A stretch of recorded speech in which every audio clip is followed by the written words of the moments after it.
A very good afternoon, morning, evening, wherever you may be. This is Sean. This is Alex. And this is Sven. And we are back with yet another Coast to Kings radio episode. An actual timely one this time because we are recording this just a few hours before launch, as there's lots of news to be discussed with our listeners. And we have a really fun topic today. Today we're going to be creating our own theme park. Part of it we have pre-created in our minds, and we're going to share. We each have an area. And then we're going to create one area in real time.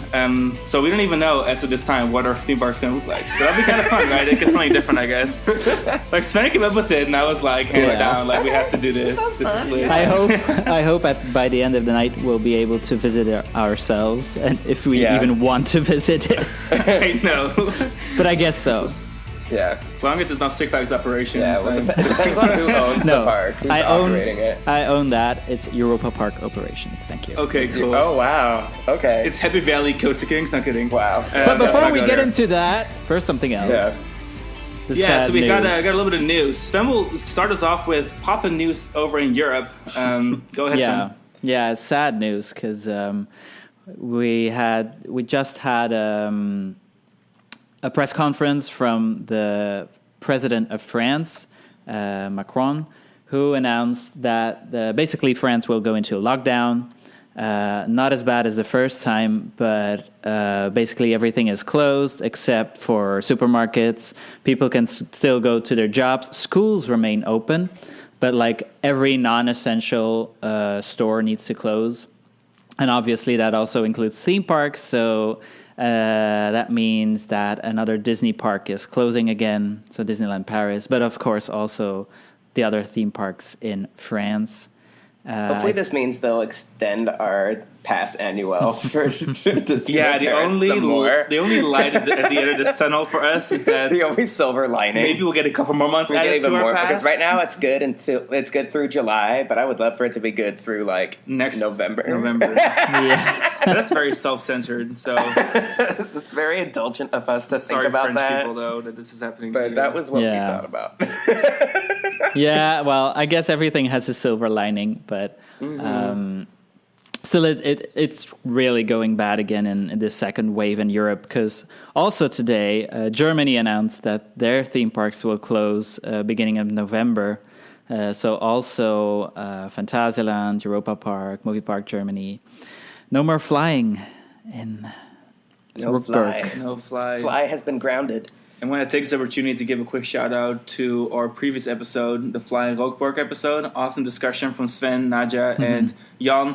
So make sure to check that out. Yeah. Oh, thank you. Yeah, that was a fun special. But as for now, no more flying. Also, the week before, the Belgium parks announced that they'll close. Also in Poland, I've seen that Energylandia has closed. And Italy as well was also announced this week. So Italian parks are closing. So basically what's left is Efteling. Walibi Holland. Or did they close No, too? Walibi Holland is... closed for a season already. I think it's, close for the end of the season. But they will do a live stream on Halloween, I think, with Eddie the Clown, the main character of the Halloween area. So Eddie the Clown. Have you never seen Eddie the Clown? He is so cool. Americans don't like clowns. Well, so Six Flags introduced the whole Halloween thing, and then they just kind of kept it going, and now it's like, it is a ritual now for the Dutch, and Eddie the Clown is known. I like Eddie. Eddie's hilarious. He basically insults everyone, and that's his brand. Very American. He couldn't quite do this, I think, in American events. It's hardcore, but So Eddie the Clown at least will live on like that, I guess. And they also tried to introduce that in Walibi Belgium with a character called Marva, and she was also very cool. But the problem was they always had to have a bilingual actress, and it's not the same thing if you have to switch each time of languages. And I guess that might be I don't know the exact reason why they stopped it, but I really liked her. She put me on my knees and I had to beg for forgiveness for saying hello to her. So. Such Belgian problems. Yeah, we need to have a bilingual person for this country the size of an Asian city. I can only imagine like one place where that's really a problem, and it's Belgium. But on the bright side of the news, maybe is that so the Wallaby Belgium Mega Coaster, the track layout has been finished for I think a few weeks now. So they're busy working on the theming of the station. There's also an article live on our website written by Arthur. And so they're continuing on that project while the team that constructed the coaster moved to Plopsaland. Because they are now so they're working. the team constructing the Mac coaster too. Okay. Yeah, that was pretty funny. But Belgium just has one roller coaster company, and they just hop around to the parks. It's like, wow, they've never needed more than one. The country's never built more than a coaster at a time, I guess. So.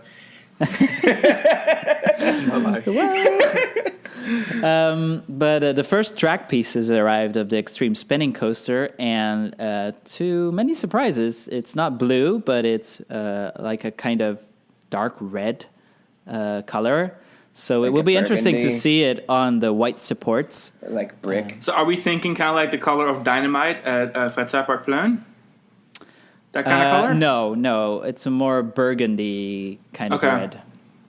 Okay. I guess it will play in pretty well with the rumored theme, steampunky theme. Yeah, so. Like the Victorian colors. Like velvet. I dig it. I dig it. I hope it's velvet upholstery. Bring some class to that park. That's a good one. But replace the Mercedes with the coaster. Sorry, I can't with Plopsaland. I'm actually really excited for this coaster because it's gonna be really good. Yeah, on their social media they're going strong because on Instagram they shared like this teaser of the supports going up right above the Super Splash drop zone. The one that's not a roller coaster on Roller Coaster Database. But if you listen to our last future podcast to find out. Yeah. Our future. We'll talk about that in our future podcast. Yes. But anyways, we are seeing that, and also today they launched a TikTok about one of the supports being put into the ground. So it's cool. That's so 2020. I know. My home park launched a TikTok today about construction for the new ride. Even though they're closed because of coronavirus. Yeah, I think that's pretty cool, though. No, that's really, I'm really happy for them. I also feel bad for the park because they wanted to open the hotel. That's the 25 million euro. That's about $30 million, I guess. Yeah, that's like estimate, like maybe a bit less, or 33. But, still enough. $1 million. And it's actually 29. Oh wow! It's actually $29.4 million. Oh yeah, the euro went down. Yeah, probably. It's not going well in Europe, obviously. But I mean, the dollar is not doing great either. So I kind of thought that for your drop, we would drop too. But we're not falling as hard as you guys are. Yeah, for a change. But speaking of, yeah. So just like that, it's pretty sad that they can't open the hotel. So now it's planned for the end of November. I hope it still can go through. I also received a promo to go like celebrate New Year's Eve there with Winter Plopsaland and the pool maybe open again. But Winter Plopsaland. Yeah. That sounds fun. It's Plopsaclaws. Actually, that would be pretty fun for them. Instead of saying ploppity ploppity plop, he says ho ho ho. We have this fascination in this household with Plopsaland because About the Plop, which is a television show the park is named after, it was a big part of my childhood. So Alexander has now seen the little videos of them doing the plop, plop, plop, plop, plop.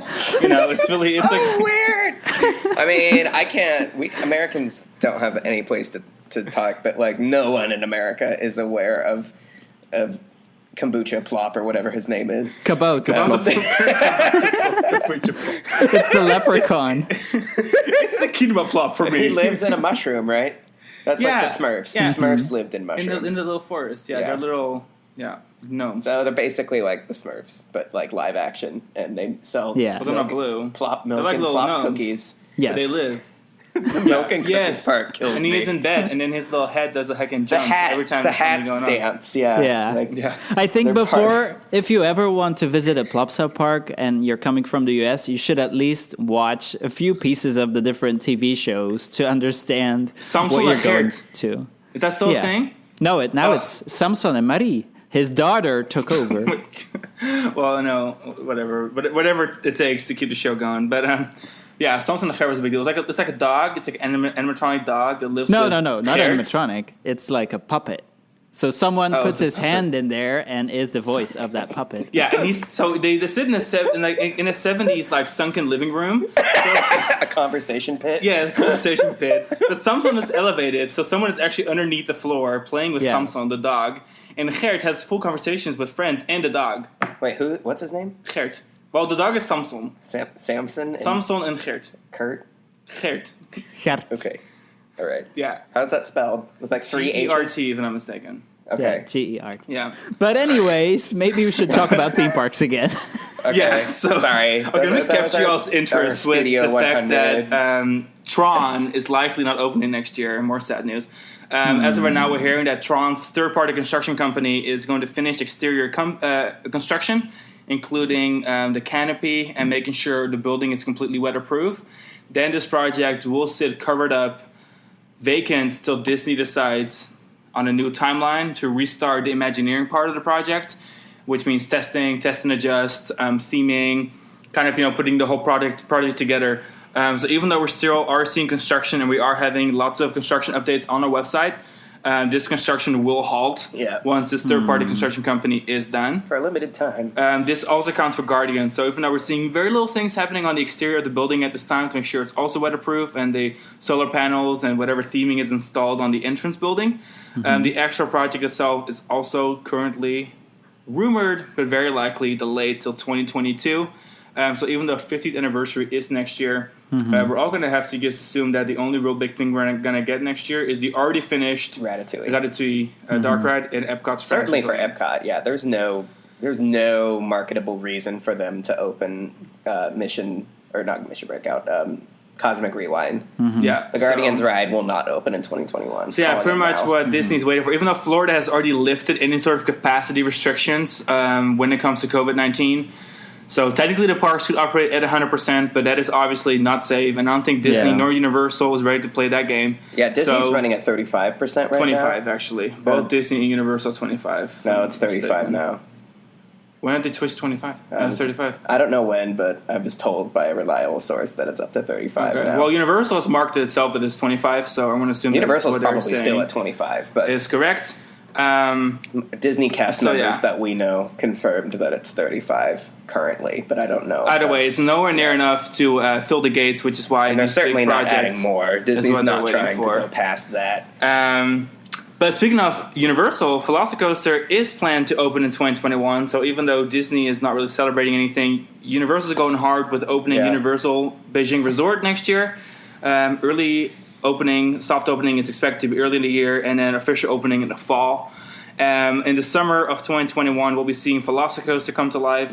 Lots of changes. They'll be soft opening that in the spring, maybe late spring. Yeah, they've been testing it this overnight, week. So they're really making sure no one can see except for those that are really camping out in some park construction nearby. They're doing landscaping. They've moved on to the detail component of and it's really ride. cool to kind of see it come together because scenery, before landscaping, it was just a bunch of black track and concrete, and it was it didn't quite fit in as well with the existing Jurassic Park theme, which is very tropical. But they are now painting walls to blend in with Jurassic Park on the Jurassic Park side, and they're adding lots of palm trees, greenery. The landscaping is awesome, all over the place. So as of now, it's already starting to look like a jungle, and they're like halfway done with planting vegetation. So it's going to be really cool. I'm really looking forward to their project. And even though I'm kind of sad that Tron isn't opening because I love Tron, obviously, The fact that we're going to still have an amazing roller coaster. The great irony is that like the biggest things happening in Central Florida and during Disney World's 50th anniversary will be at Universal Studios. Yeah, and then we had the two SeaWorld coasters, Icebreaker and Aranguazi. Yeah, those will next year. probably. Yeah, those will open at some point. Those are expected to spring because the rides are ready, except for they're not operating. Yeah, so it's going to be a big party for Disney's birthday, except Disney's not invited. It's fine. Oh, it'd be like that sometimes. Yep. So that's pretty much where we're at right now. We're having a lot of construction updates, both on Tron and Velocicoaster. On the website, I have a little more free time than usual, so enjoy that while it lasts. And check out our updates, lots of pictures on the homepage, coastakings.com. And that's kind of it for U.S. news right now, except for those that haven't tuned in on the California stuff in a while. California is currently struggling with the fact that Governor Newsom has put in new restrictions or guidelines really for theme park reopening. However, those guidelines are so incredibly strict when it comes to the COVID cases numbers in respective counties that as of right now, we're not expecting Disneyland or Universal to open anytime soon. Neither for Six Flags or Knott's Berry Farm. They are, however, kind of circumnavigating that at Knott's with their continuous food events. So Taste of Knott's Berry Farm is starting late November. And then Disneyland has expanded Downtown Disney into California Adventure. So now if you enter Buena Vista Street, the nicest part of the resort almost, like when it comes to shopping. It's really nice. That is really going to be a nice little upgrade to the current setup. That is also opening. So Santa Cruz Beach Boardwalk has clearance to reopen with rides per the county's stage 3. They're in Tier 3, which is Tier 3. Orange. Yeah, so technically the Santa Cruz Beach Boardwalk has clearance from the local government to open, but first, and that came out today, but first they have to impose a system for reservations. Santa Cruz Beach Boardwalk historically has always been free to enter and, pay as you go. At your leisure, or just not ride anything too. So, which makes me hopeful that the reservation system is going to be easy because it doesn't require a ticket attachment. Yeah. It just requires a free reservation. I could see it being complicated though. Like I wonder if they'll gate off the park and temporary do gates something. aren't too hard to install because like Mall of America, for example, Nick Universe is open, but you can no longer enter the park without paid admission. Whereas before, you could just walk through it as part of infrastructure for the mall. The one in New Jersey has always been paid admission at the gate, but their location is not central to the mall, whereas Mall of America's is honestly used as like a traffic artery also. So that's kind of unfortunate that you can't just walk through the park anymore. But yeah, the boardwalk is also, the imposition is really strict because you either you have a cap of 500 people, whatever. And our problem is that the only people within your county can come. So, for example, if Knott's Berry Farm were to magically be allowed to reopen, they are on the border with LA County and Orange County.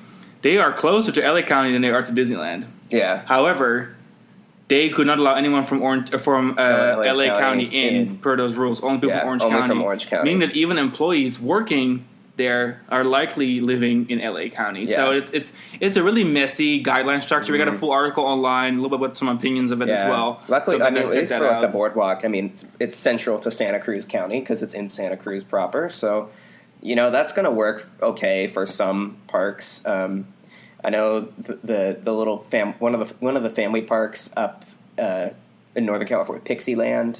That's like in the Pixie Landing. Is that what it is? We went there. I forget if it was around. It's like in Concord. That's what it is, Concord. That Pixie Land in Concord also has a green light to reopen if they are so inclined. And they're so tiny that I feel like the smaller the park, the easier it'll be to like do this and actually turn a profit because nobody goes to Pixie Land who isn't living in the county anyway. Yep. So. But yeah, so California is, I think, when it comes to the theme park market in the U.S., the most conversational at this time because so much of the industry is centered in the biggest counties, in the most populous counties in the state, which are L.A. and Orange County, the big metro. So there are lots of frustrations, lots of jobs being cut at this time. So it's an interesting development to watch. Off a bunch of their entertainment. Yeah. The only good news, I guess, from this region related to the COVID stuff is that Carowinds is finally opening for the year. Yeah, Carowinds is doing a special winter event with a couple of family rides and roller coasters. Copperhead Strike will be open. They haven't actually announced it officially. That's what I've been hearing. It's on their website now. Because I checked their website earlier today. It did not state the rides, only said family rides. Oh. So as of right now, they haven't actually announced which rides are open yet. They just said that there'll be a couple of family rides to enjoy and laugh on, which is a weird way of saying that. And they'll have a major food event, kind of how Knott's Berry Farm's been doing it. So tasting cards are part of your purchase. I expect it to be like very well attended because nothing in North Carolina or South Carolina has been open. I don't think so. Myrtle Beach, maybe? I don't know. Family Kingdom in Myrtle Beach may or may not have been open. I haven't seen anything one way or the other, but I know people in Charlotte are bored and stir crazy, so everyone will be going to Carowinds. Even if they didn't open any rides, people would go to Carowinds just out of sheer boredom. Having said that, I think it's time to move on to a little more of a fun section, I guess, which is our actual topic of the week. As all the parks are closed, what else can we do about it? Yeah. Yeah, no, but now we can just dream up our own park, I guess, is what, visit our dreams visit our parks in our own fantasy dreams. Park. So that's exactly what we're doing today. Our dreams.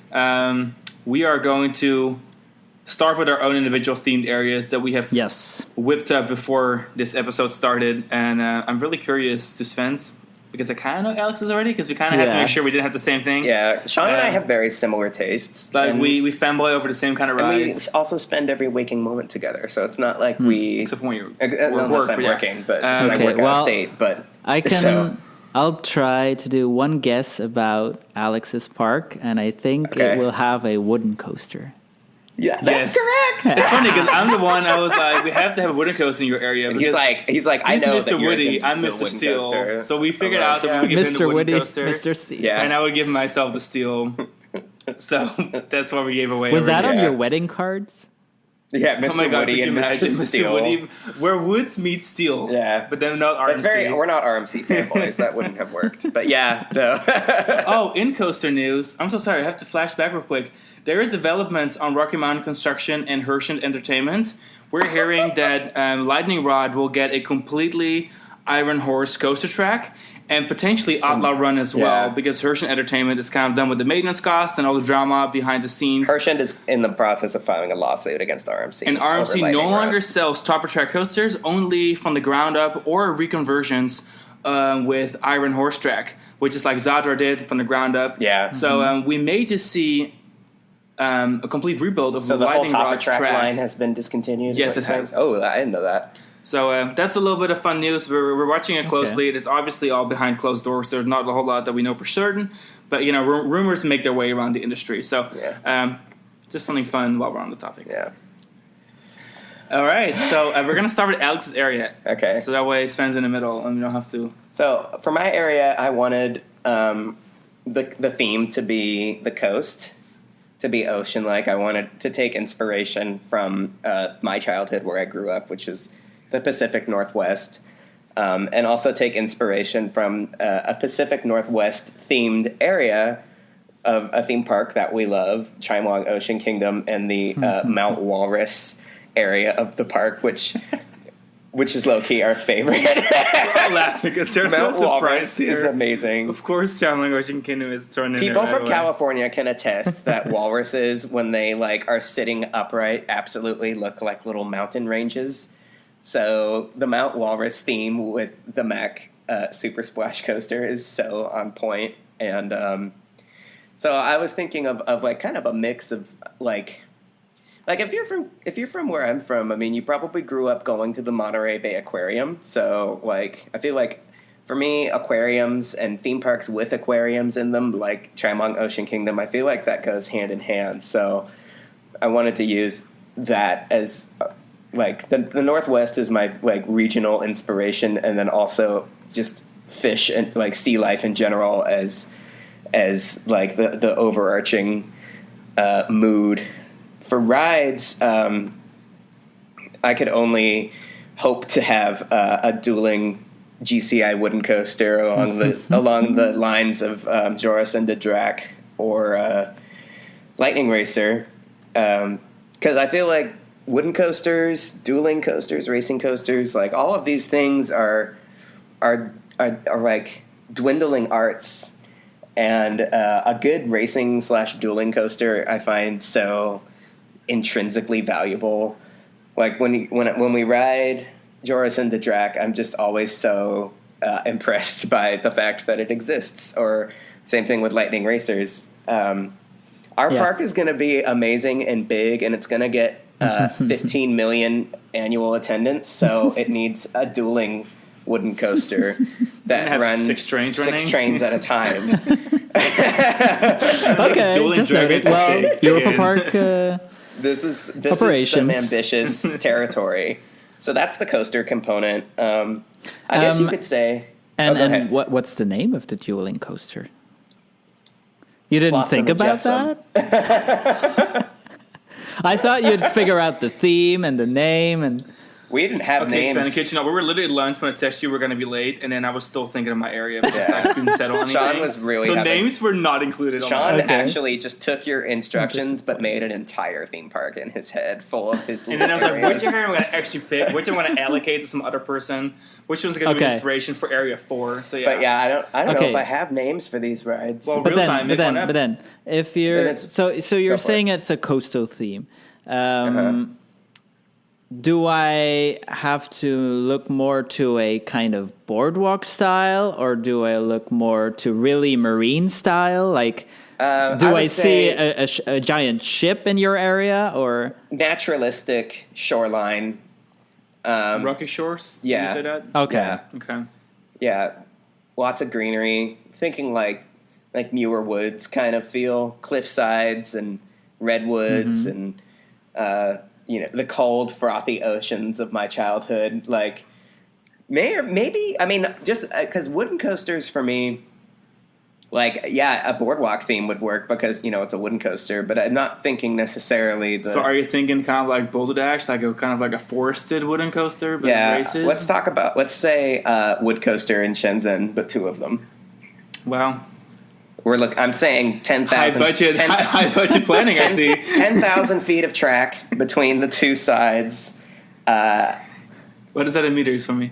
Oh God, no, I'm sorry. Don't worry about it. So it's like 2 miles. You know how long a mile is, don't you? Yeah, I know. I don't. It's 1.6 kilometers. 1.6 kilometers. That's a long way. So 3.5 kilometers of.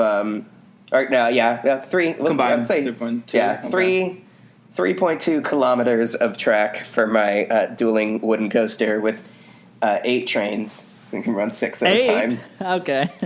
Yeah. 2 are in the maintenance bay, which is themed to. Okay. It's themed to a bay. mussel shelf. It's themed to a tide pool. So a shipyard.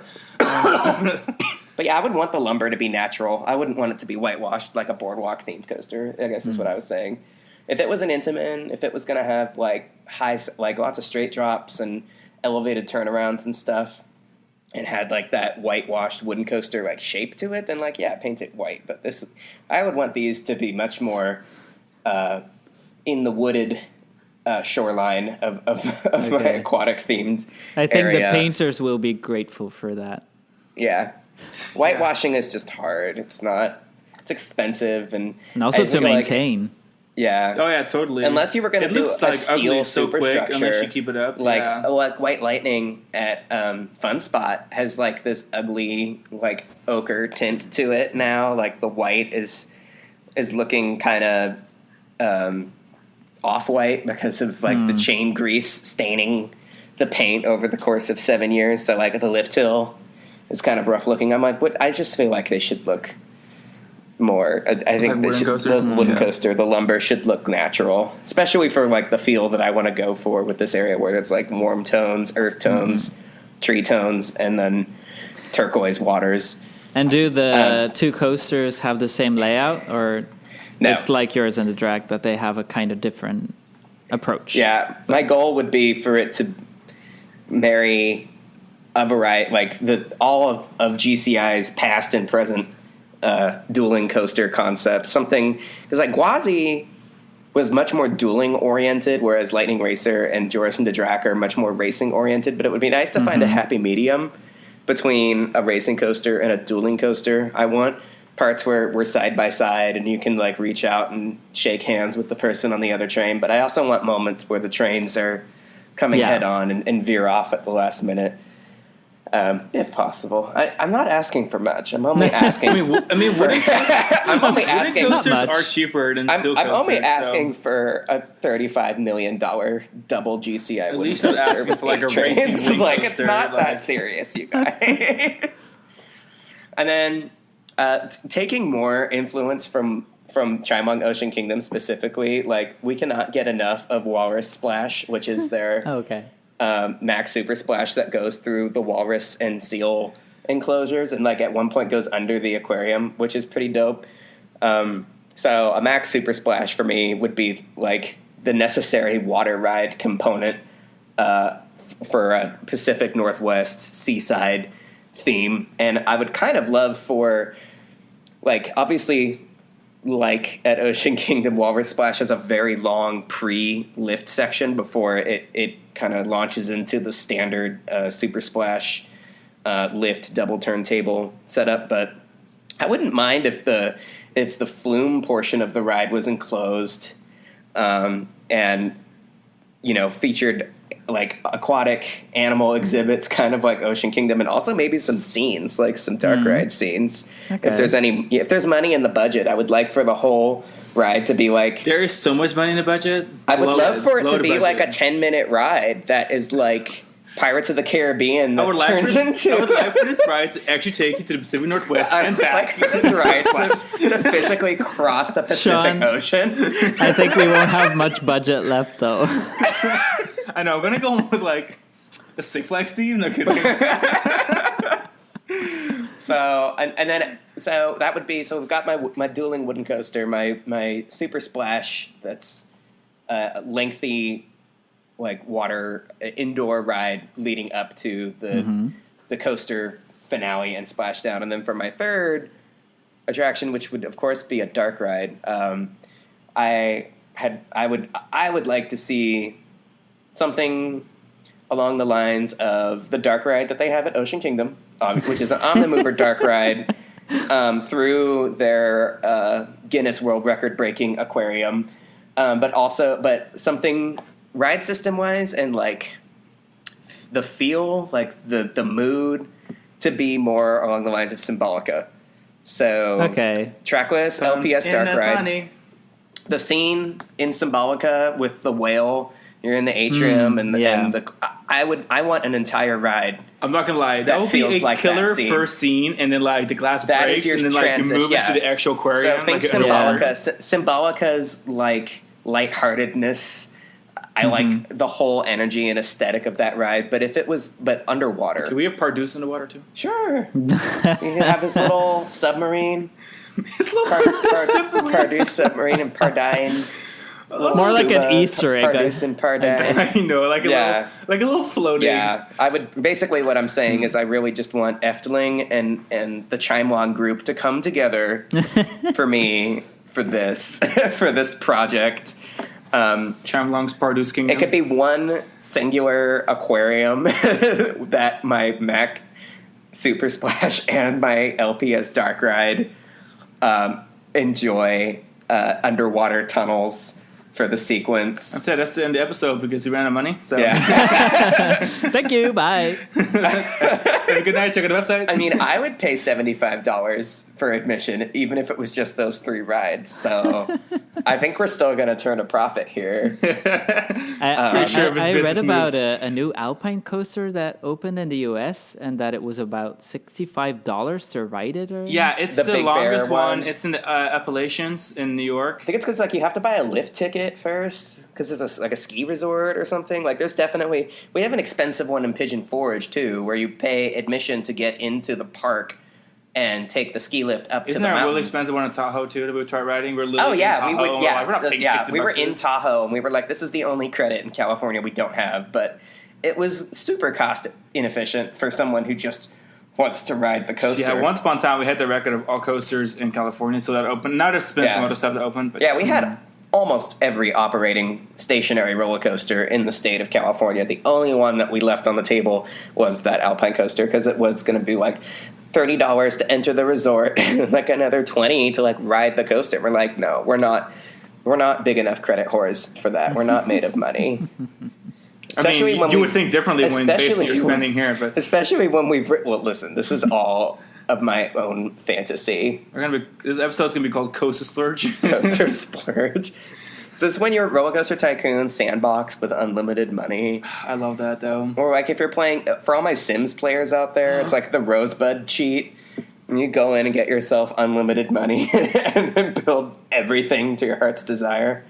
This makes you think of that one area I made in RCT2 that I should have completely picked as my choice, but I'm going to stick with what I chose. Okay, all right. So that's my area. How about restrooms and restaurants and stuff? There's no money for that. Actually, the bathrooms are going to be. It's going to cost $1 to take a piss and $2 for number two, okay. And there will be toilet paper vending.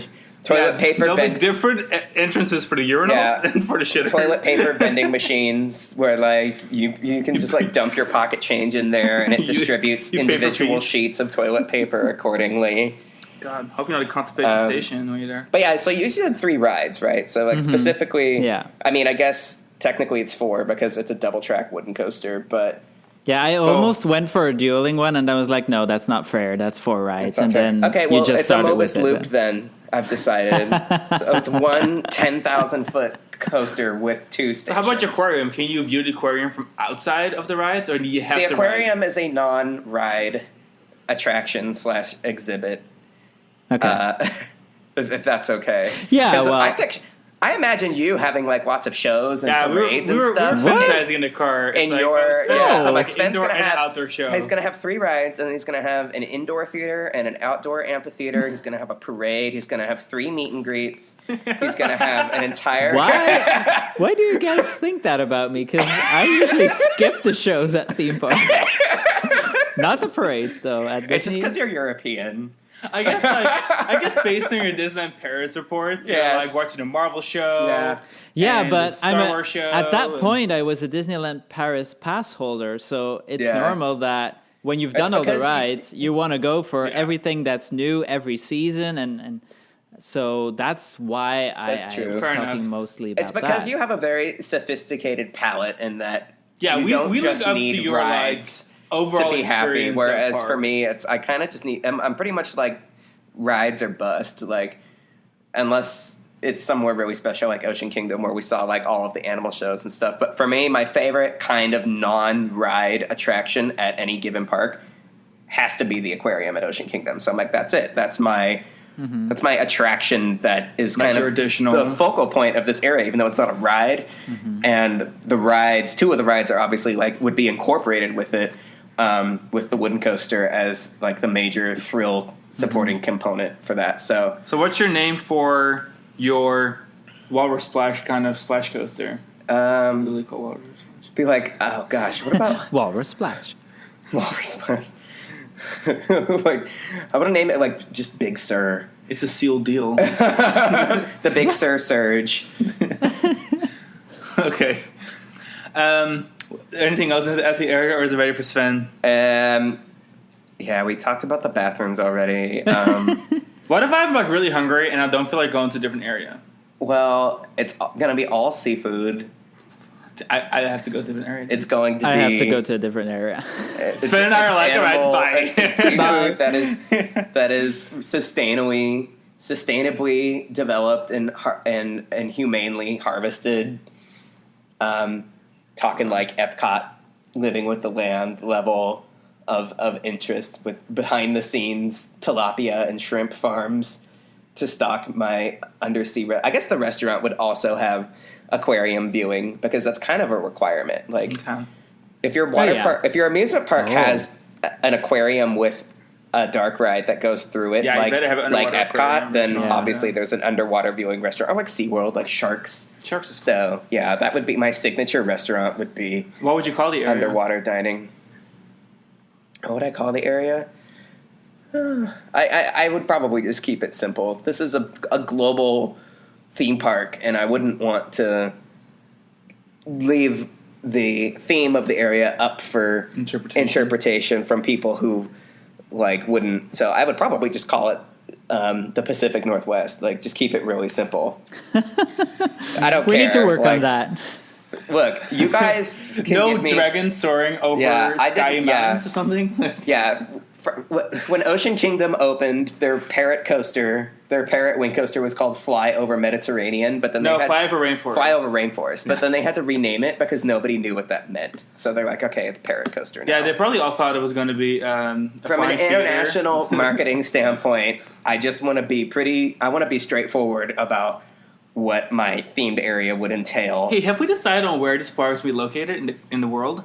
That's for later on. First, we have our zones, and then okay. We'll it needs to decide be on warm the enough park. so that my Big Sur Surge can operate all year and comfortably get people wet, even in the wintertime. So it leaves us with 2 regions. It leaves us with a vast majority of China. So it's Hong Kong or Orlando? Yeah. What's gonna be? What about South it's gonna be Africa? Ecuador. We could do South Africa. Joburg. Yeah, but they have a water. But we'll probably never be able to pay off our bills. Australia. We wouldn't be able to use water rides there. Oh God, we don't have any water in Africa. Sorry. Yeah, neither is California. They have water rides there too. So Southern California, Southern Africa. There's like definitely water shortage situation. So that's a no from me, dog. All right, Benjamin. I'm really curious because this is obviously new to both of us. I need to know. So for me, it has no connection to me whatsoever. Like, there's nothing emotional or things like that. However, when I in Roller Coaster Tycoon, when I do areas, and especially in the number 3, for me the music is what makes the areas and what makes the lands. So there's some songs that when I listen to them, then I'm imagining the ride immediately that goes along with that. And so for me, it's a very experimental zone. And I think I'm going to land with the name Area X, but then or Area 10, but then it's written as an X. As an X. Ooh, okay, I like Roman that. numerals. Okay. And he's got his plan together. Yeah, and so when you enter the area, everything is very, how to put it, very, not strict, but geometrical. Is that the word? Yeah, so like clean aesthetic, sort of? Yes, Spartan. exactly. Yeah, okay. But it also has the green area, so it has some flower beds, it has the trees, but all perfectly lined up. And then it's like this long midway, and at the end you have this huge X structured building, and that's the station for Greyhound. And Greyhound is a song by Swedish House Mafia, and it's it's a very upbeat song, and also it caught my attention, that song, because the video was playing on television, and it's like these 3 robot dogs in 3 colors that start running, and then there are 3 persons that control them. But anyway, it really attracted to me, and the song, it's like, those songs that you listen to, and no matter when or where, you'll always like the song. Yeah, that's one of those. Or you'll like immediately start fantasizing about the theme park ride, because I do it all the time. Yeah. Mm-hmm. And so Greyhound is a Intamin mega launch coaster. Perfect. Okay. So logically, it's a launch coaster because of the speed of the Greyhound, and that's also a bit the story. Like, the guests go into the queue and they see these mechanical Greyhounds, and they need to experience the same speed as them. And so that's a bit the story. Layout-wise, I'm not really good at describing that, but I'm like, after the first launch, you have this huge airtime hill, and basically it's an airtime machine, and it makes adding some elements from the new Wallaby Mega Coaster, I guess. No inversions. No inversions. Like, I want to go high in the beginning and then keep it low, like, to really feel the forces. And I don't. Personally, I'm more of a person like Katoon at Mirabilandia, the inverted coaster. I didn't really feel anything about because the elements were too outstretched. So that's why I'm more a kind of person that likes it compact, like Lech Coaster at Legendia, where you really feel the forces because of the way that the coaster is built. Snugness of the elements, Yeah. So that's the and the X is of course the weenie of the area, and the visual point. So that's number one. Number two is high voltage, and it's inspired by the song "Danger, Danger, High Voltage" by Electric Six, and I need to go look the songs up. You know, AC/DC wrote a song called "High Voltage" in like 1968, and I can still I know it verbatim. So I have a positive musical association with that as well. Okay, well, that's typically a ride that I always put in Roller Coaster Tycoon, and that's like a giant frisbee. Little flat ride. Yeah, it's a flat ride, so it might be like I'm more used to the Huss version because of the Sledgehammer and Bobby Island, and but it might also be intimate, might also be some Perla. Like if it needs to be the one where you go on, and by the end, if you go down, you're like, that was intense, but it's a really fun experience. So basically, that is, like these fences where you can't climb over because of a nuclear plant or anything. Those kinds of razor wire fence. Yeah. So those high wire. That's basically all around the ride, and it's all about the song is playing constantly, so that the people that work there don't even hear it anymore after a while. Yeah. So that's the big thrill ride of the area. And then I also have a dark ride. Okay. And this one is where it gets interesting. It's the Cube project. So instead of cube, it's with an X, because that's kind of the theme of the area. Yeah. That's cube with an X.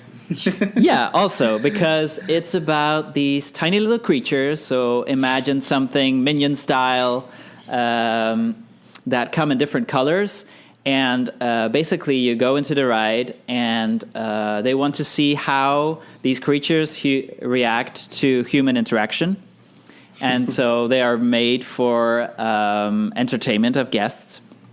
And so they tried out all these different kinds of versions. And the ride system is something, I don't even know how it would be possible at some point, but I want a trackless inverted system. So you wanted to hang from a magnetic ceiling and hope it doesn't fall down pretty much. Yeah, it might be magnetic, or I don't know, but so like so basically LPS, it's like Arthur. Yeah. No, okay. I want more like Symbolica, but upside on the other way around. And so on the bottom you have these inverted seats with 4 guests on each side, so that some of the scenes can be underneath you. And so I have I think 7 different scenes.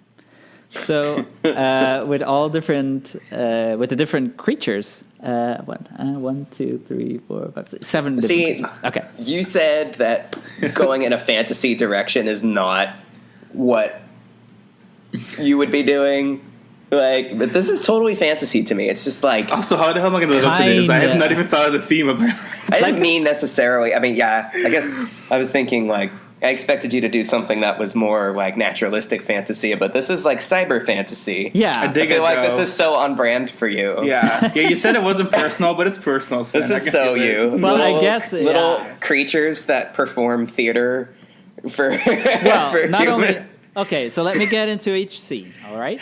So, Okay. So first... This is why there are only 3 rides allowed. Oh, my God. I'm excited. I thought this was going to be a short podcast. No, I'm excited as well. So the first thing I did this morning when I arrived at work was coming up with this ride to wake up. Does your employer listen to this podcast?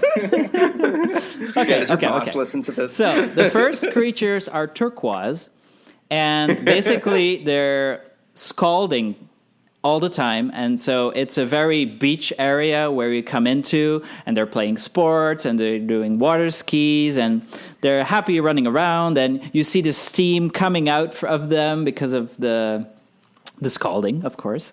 So that's the first scene. And of course, I guess there's a lot of water. So that's where you pass over with your vehicle. Then the second scene is the orange ones. And there you are. I'm a big fan of autumn and fall.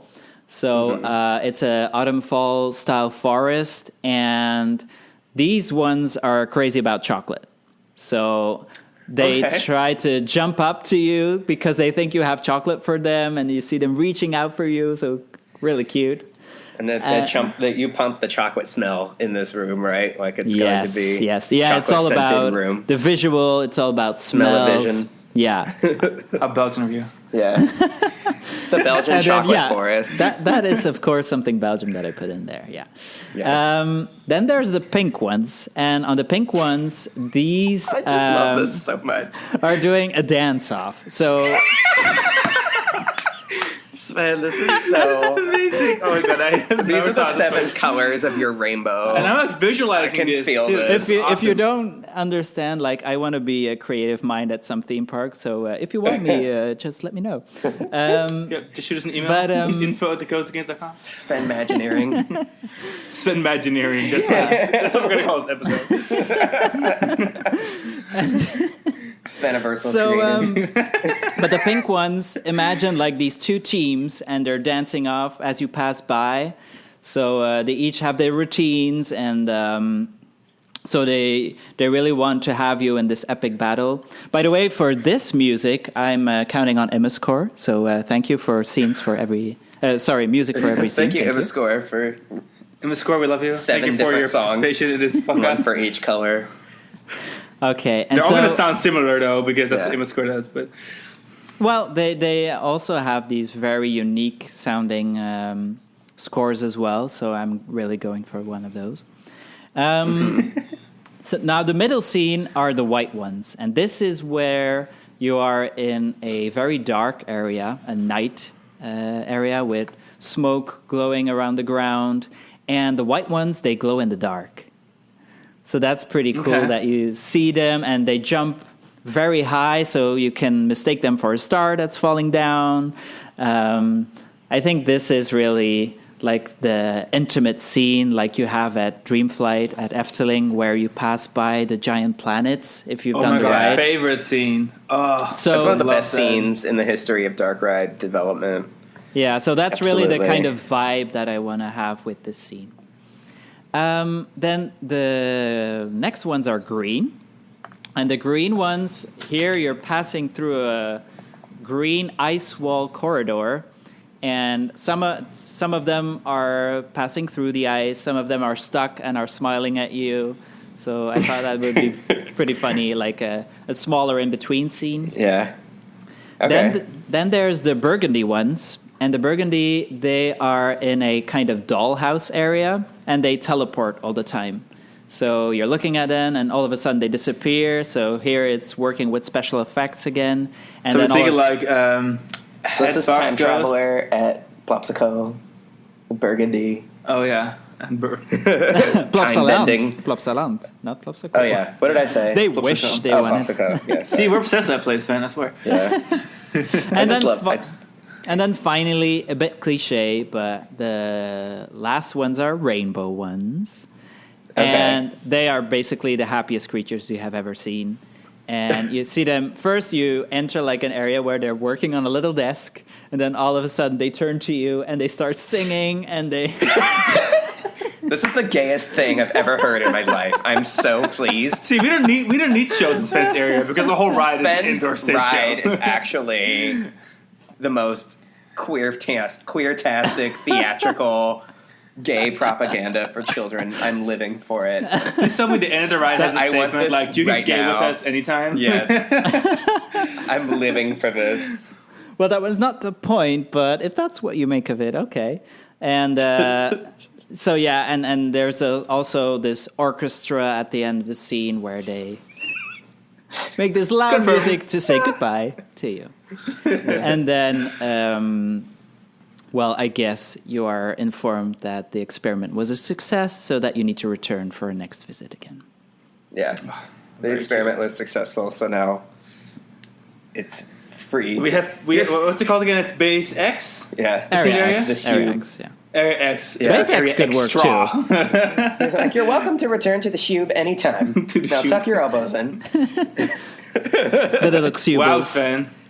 I am amazed by your detail. I'm kind of scared to follow it up.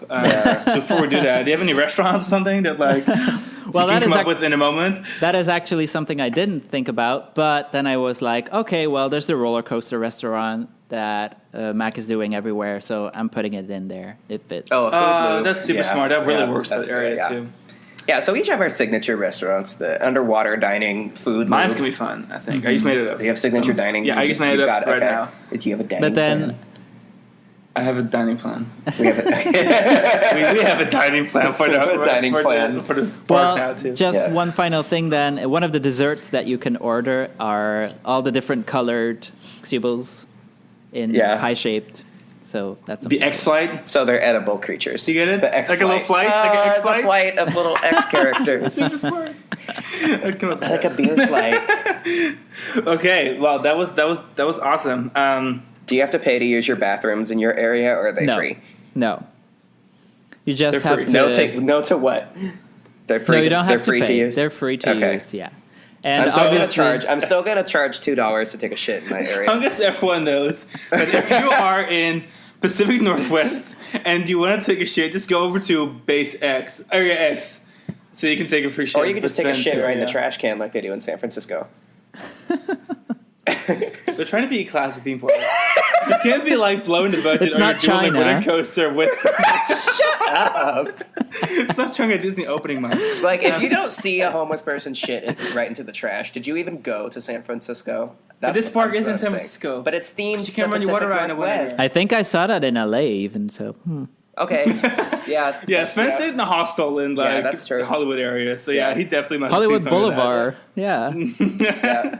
All right. Yeah. So Sven, how was Hollywood Boulevard compared to your expectations? Someone took a shit in the street. It's like going back to the 80s, but then we're still in 2018, or was that when I went? Yeah, it was 2018. Yeah, it was February. Time travel is really easy because if you want to go like back to the 1950s, just come here. Yeah, let's come to the U.S. We just Just come to America. You know, there's America a lot to things. unpack here, but if you know, you know.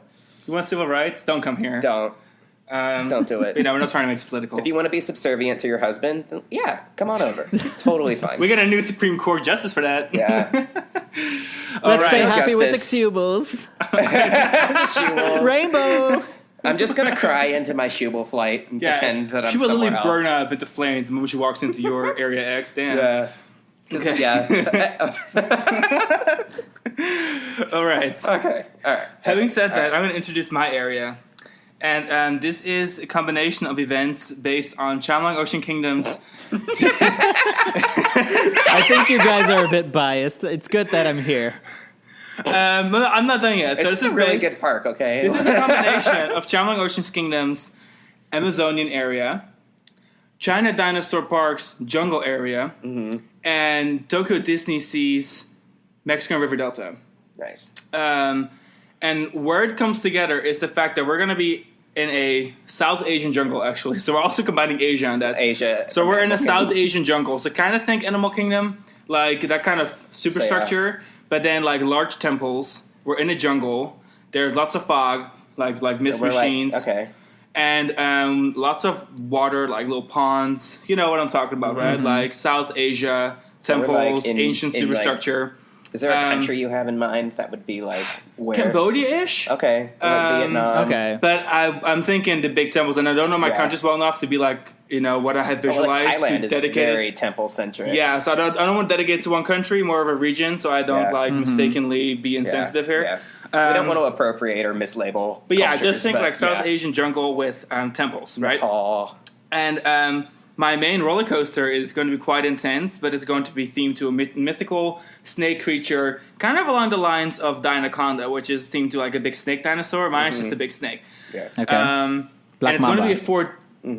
Yeah, but I don't know if Black Bombers live there. So, oh yeah, crap, I need a name for this. I'll think of that in a moment. So this ride is going to be like Dynaconda. It's going to be a 4D coaster, very intense. The queue is going to go through a jungle, and then you enter into a temple where you seek out this creature.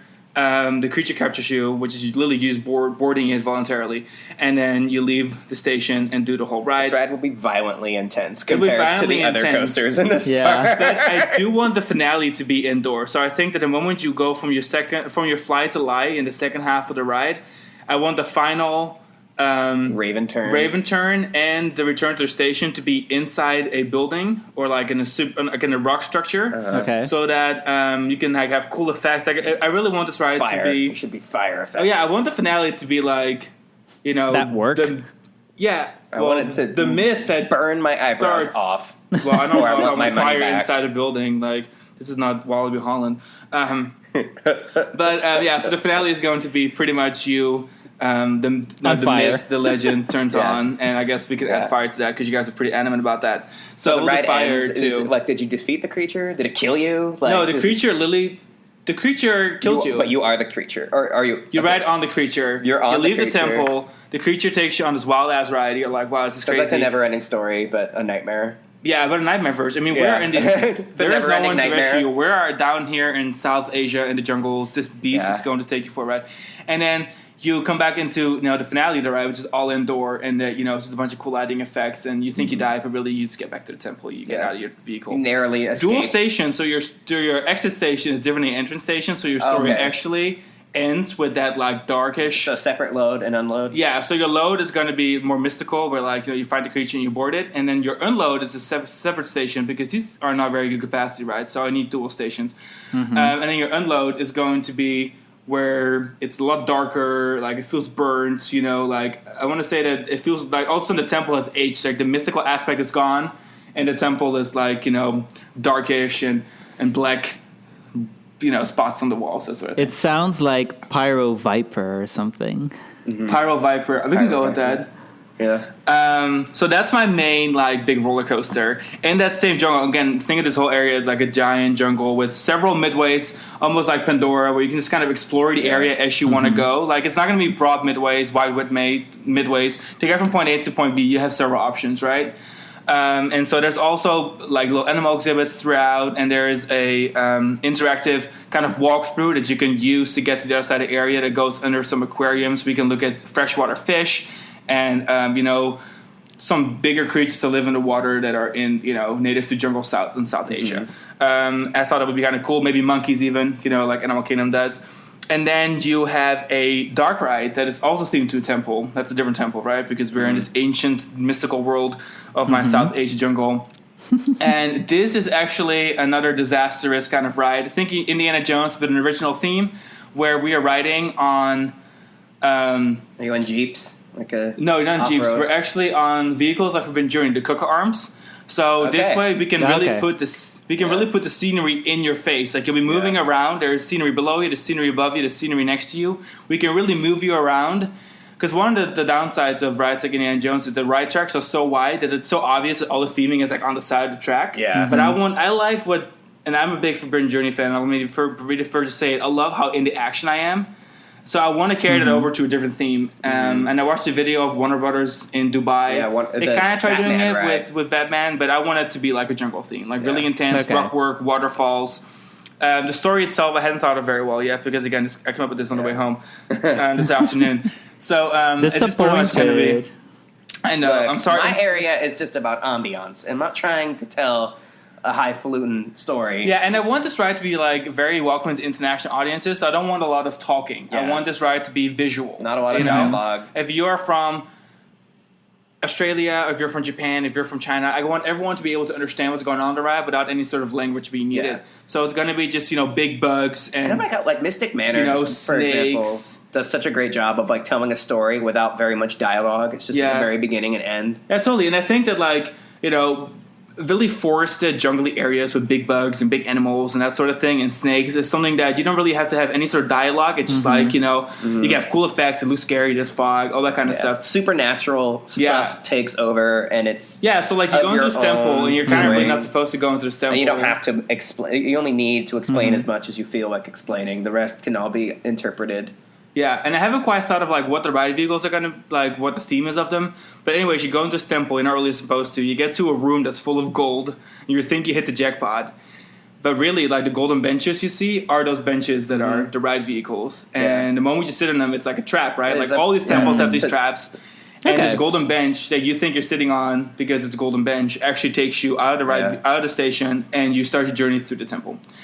Pretty simple. You come back. So that's kind of my dark ride. I want something that tells a story without any sort of language being needed, and it sticks to the theme of the jungle with, like, you know, big scary animals. And then my last ride is also very jungly. It's a river rapids ride.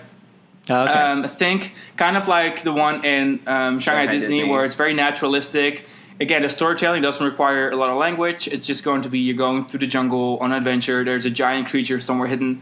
Whether that's going to be... Happy Valley Beijing and Shanghai Disney have the two longest river rapids rides in the world, and they both have a very, like, lush, jungly aesthetic. I think it's just a smart move to go with. And sometimes on water rides, when you're exposed too long to the sun, you know, I think that a jungly water ride would really work. And so that would also kind of incorporate the area. You would go past some animal exhibits, not necessarily very close because that's not very realistic. You can't have unmanned boats go near animals. So, you know, you can see the animals in the distance, kind of Animal Kingdom style.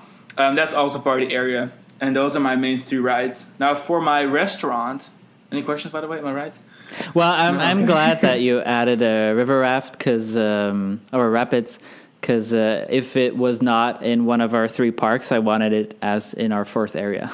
Yeah, no, that's fair. Yeah, we both agreed we each wanted a major, like, marquee water ride in our respective areas. Yeah, because I feel like the water rides can really tell a story. They can be. We've been hitting the water rides hard lately. We've been riding Kali River Rapids. Yeah, and no, water rides can really be like 3 things. They can be a thrill ride, a water ride, and a dark ride. Like, there's so much you can do with water rides. I feel like people in cold areas don't always get to, you know, appreciate. But the fact that Universal has, like, here in Orlando has 3 major water rides that are all very different, very well themed, and they're all within like a few feet from each other.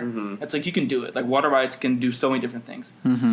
So that's one of the reasons that I thought a river rapids ride would be cool, because they have like a water roller coaster already, I guess, too. So, but this is something different, right? You can tell a bit more of a story as well.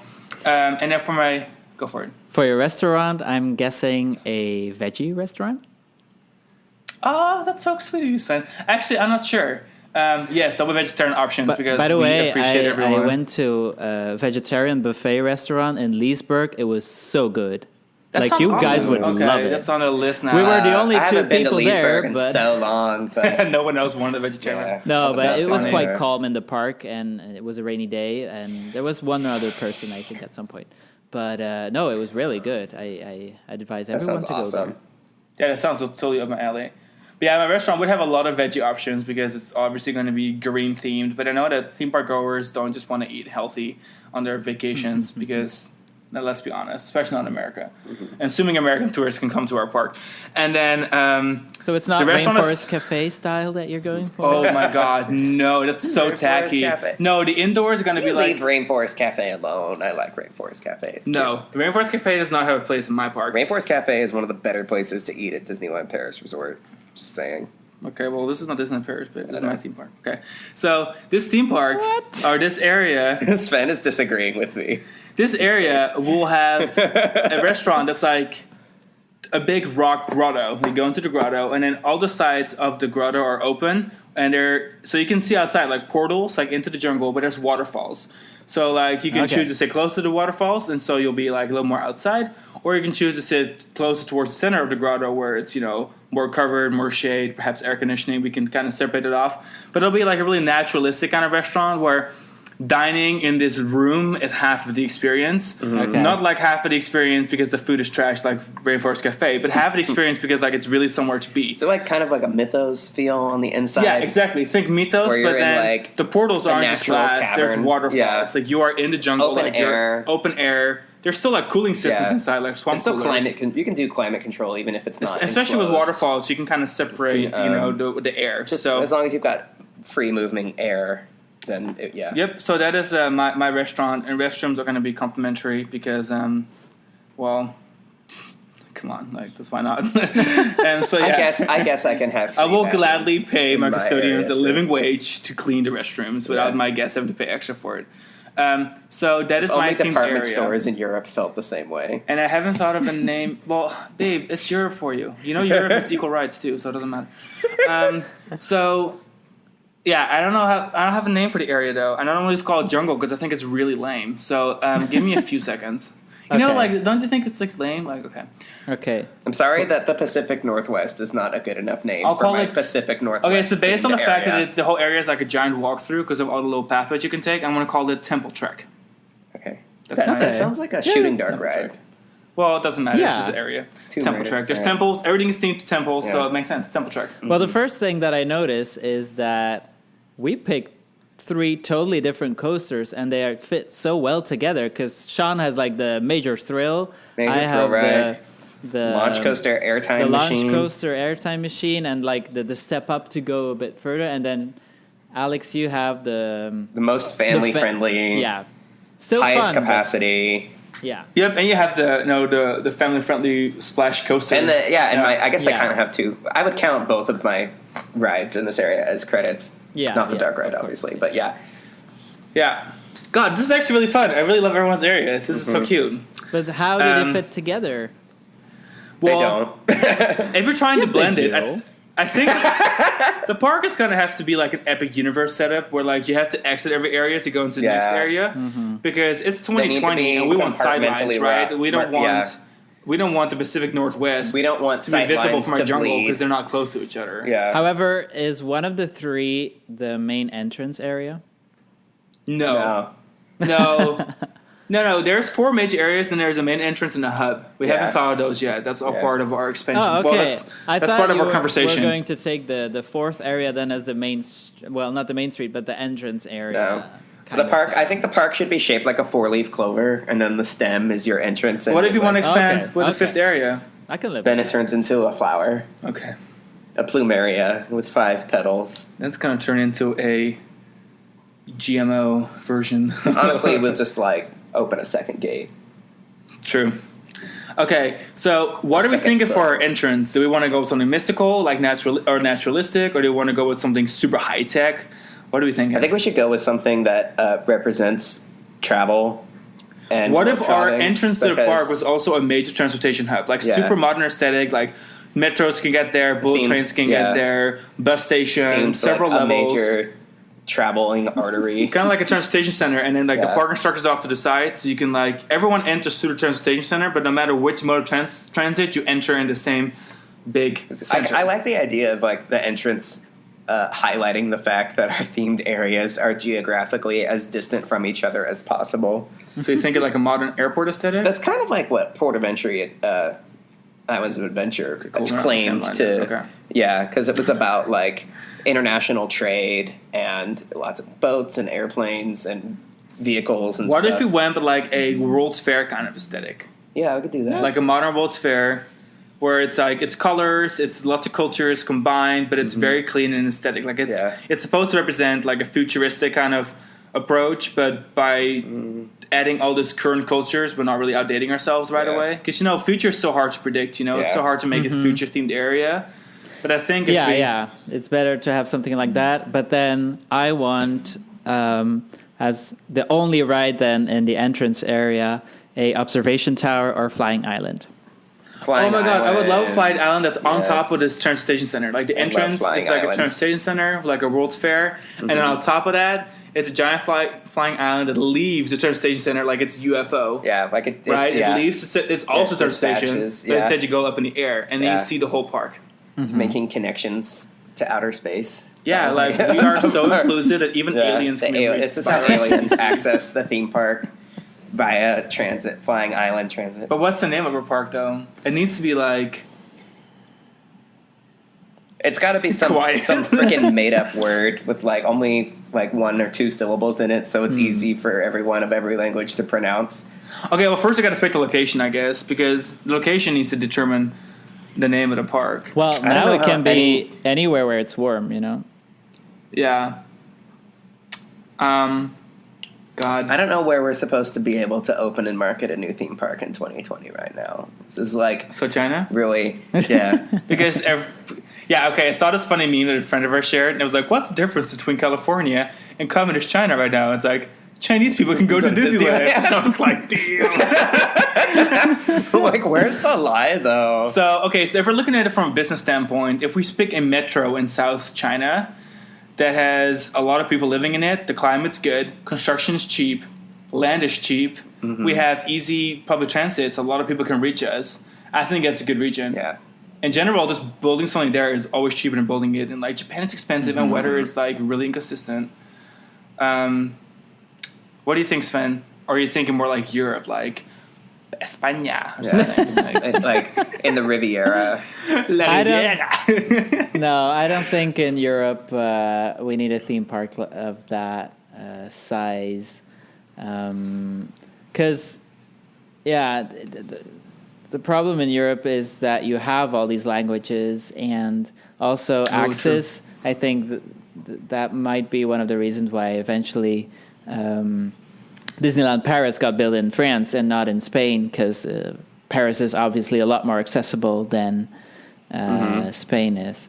So I would not. True. If you're looking at connectable hubs or that like are easy accessible, where it's warm weather all year round, it's gonna be hard because down by the Mediterranean, everyone has to travel south to get there, right? So, and I just wouldn't expect enough of North Africa to travel to these parks, you know. The only thing I can think of, and not because of the good weather though, is maybe Poland can use another park. Some competition for Energylandia.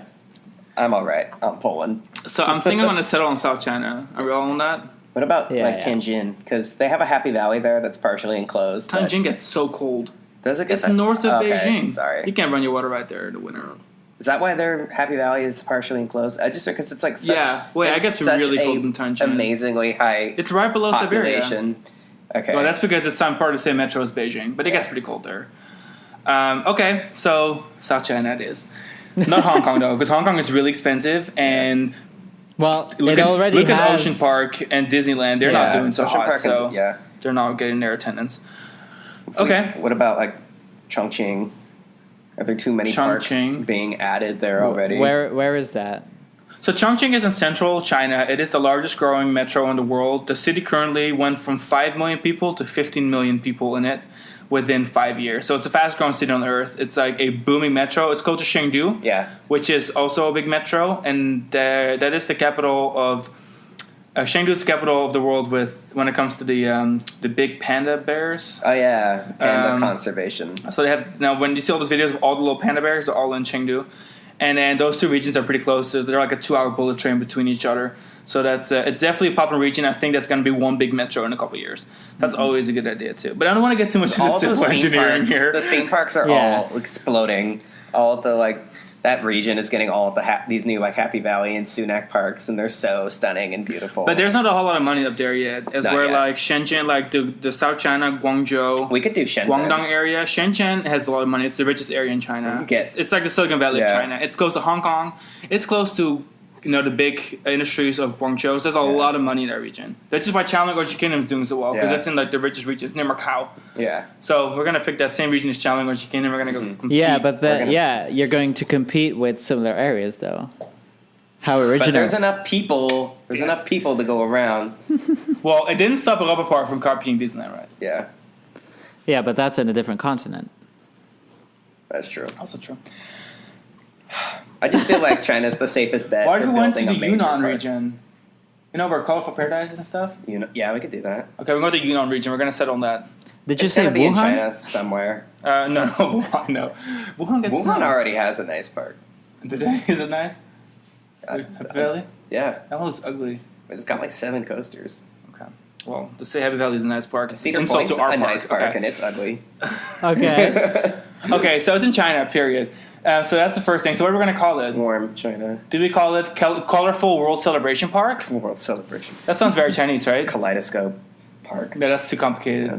There probably isn't a word for kaleidoscope in Chinese. You probably have to put a bunch of characters together. Well, let's still think about it. Let's still think about it, and let's think about the fourth area. But before we do that, so I guess our main street area, let's say, to enter the park will be like more travel style, like Yeah, it'd be like a World's Fair.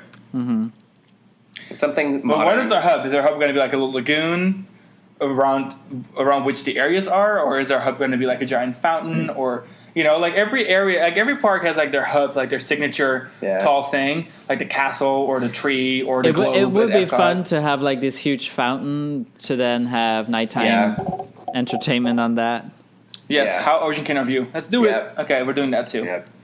Okay, cool. So we have a big lagoon, and we'll call it the Yunnan Lagoon. Okay. Okay, that sounds great. So original. We just named the whole park Yunnan Lagoon. Yunnan Lagoon. Okay, but so we have more ocean style. We have something, let's say, futuristic but experimental, and then we have jungle. A jungle. So what if we? would be, what so are we have missing? We have two naturalistic areas. We have one fantasy sci-fi area. So we need something that isn't any of those three, obviously. But I think we should move away from naturalistic because even though I love parks that are all naturalistic, it's not varied, right? Got it covered. Yeah. We kind of got it covered. So I'm a sucker for Jules Verne. I was about to say I might go for steampunk. So what if Steampunk. So what if we combined Discoveryland with Mystery Island with Port Discovery At Disney Sea. and combined a Jules Verne land that has a looping launch coaster that's more family friendly than or Looper that has freaking Dinaconda seats. Yeah. And then which coaster did you say? A Vekoma launch coaster with loops. he's trying to play a game with me regarding the name of Hyperspace I Mountain would Paris. go for an a family indoor coaster now because we already have 3. So what if we did like Major a Space Mountain coaster. themed to Jules Verne, but like instead of inversions, it's like It's Space an Mountain MK Anaheim. 700. It's like a Yeah. basic one, like a family friendly one, but it still has the same aesthetic. It has to be Vekoma, I've decided. Because otherwise we don't have a Vekoma coaster in this park. And I refuse to open a theme park without a Vekoma. Okay, so do you like that idea, Sven? Like a Jules Verne Space Mountain that is Discovery Mountain, if you must, with just like a family friendly area, like a family friendly one instead of a looping one. Mm-hmm. Yeah, but maybe it should be more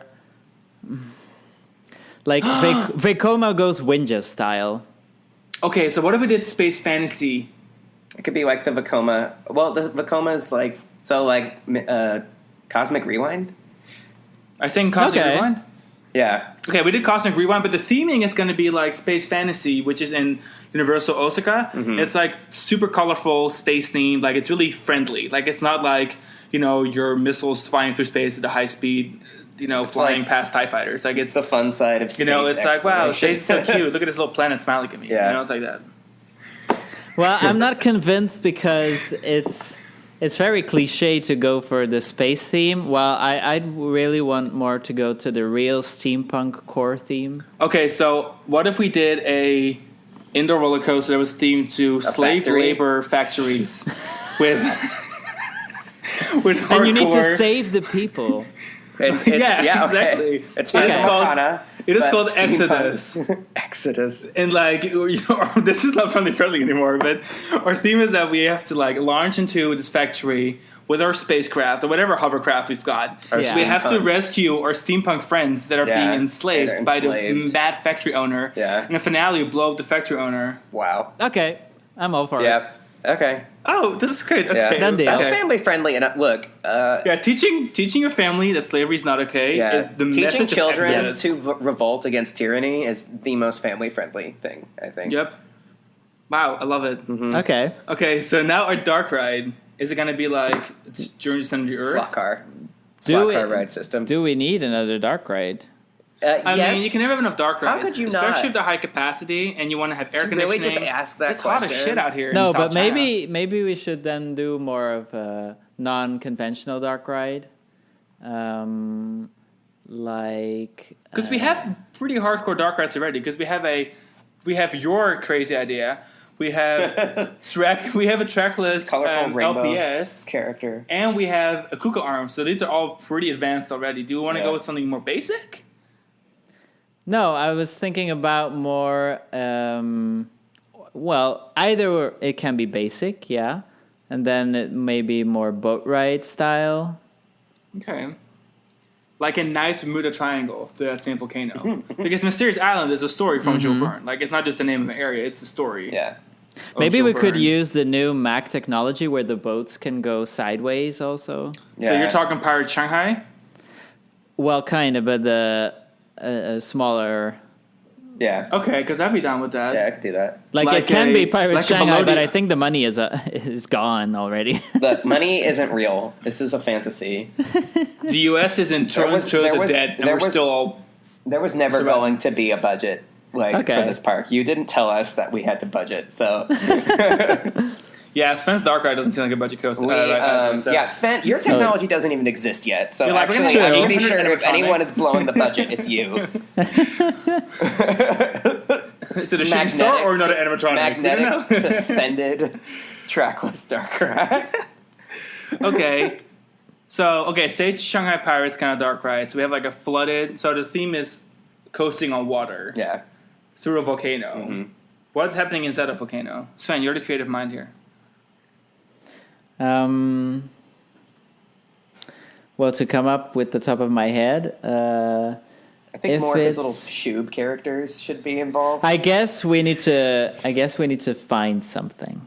Maybe they live in the volcano. What if we... have been harvested for What if instead of the 20,000 leagues experimental project? undersea, we did 40,000 leagues undersea, and we find I think even you would just hit the crazier surface creatures. of the Earth at 40,000 leagues. I We might find be even wrong, more but creatures. You would just be scraping. the Well, we know bottom. less about the ocean than we do about the space. Okay, Yeah. so we can come with anything.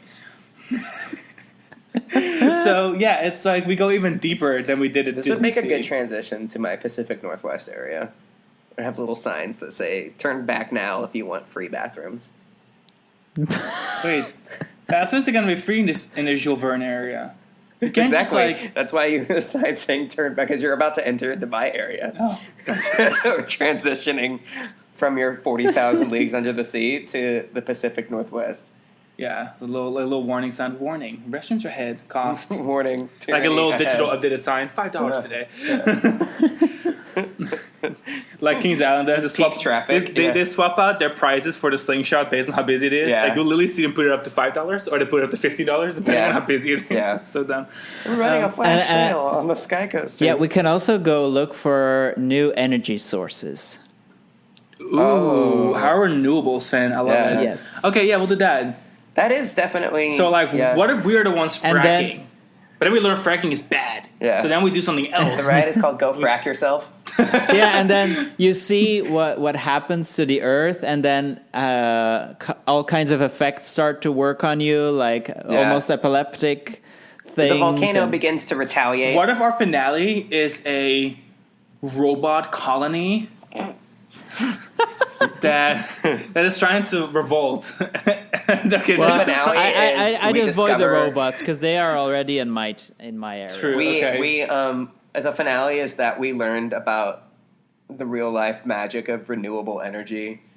Yeah, so our finale is like, you can Papa, renew we with did us it. anytime. This is our biggest time jump yet. It's like a little song with like solar power. You just have to dream big Yeah, okay. and do good and invest in renewable energy. But the problem is that like most of our renewable energy is definitely above ground. It's like wind, water power, and solar That's power. why the So why are we volcano- diving underground to Because find we it? haven't learned that lesson yet.